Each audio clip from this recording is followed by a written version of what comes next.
ஆற்காடு சட்டமன்ற தொகுதியின் திமுக வேட்பாளர் ஜே.எல். ஈஸ்வரப்பன் வட்டாட்சியர் அலுவலகத்திற்கு சைக்கிள் ஓட்டி சென்று வேட்புமனு தாக்கல் செய்தார்.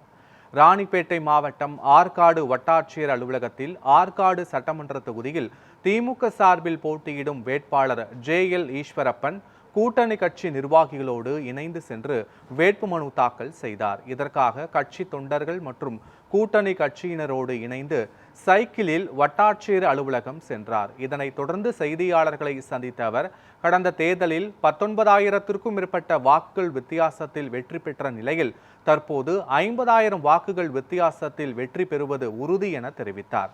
மேலும் ஆற்காடு தொகுதியில் மட்டும் மகளிர் சுய உதவி குழுக்களுக்கு 500 கோடி ரூபாய் வழங்கப்பட்டுள்ளது என திமுக நிறைவேற்றிய திட்டங்களை பட்டியலிட்டார்.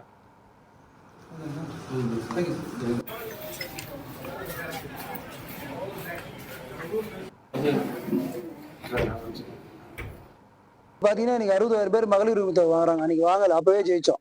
தாய்மானல 13,000 பேர் வாங்குறாங்க. வீடு தேடும் போய் ரேஷன் பொருள் தராங்க. அன்னைக்கு வாங்கல, அப்பவே ஜெயிச்சோம். மகளிர் சுய உதவி கடன்கள் 500 கோடிக்கு மேல கொடுத்துக்கிறாங்க நம்மளுடைய தொகுதியில வரைக்கும். அன்னைக்கு கொடுக்கல, அப்பவே இன்னைக்கு கொடுத்துரும், அப்பவே ஜெயிச்சோம். முதலமைச்சர் திட்டங்கள் மக்களுடைய மனதில் இடம்பெற்றிருக்கு.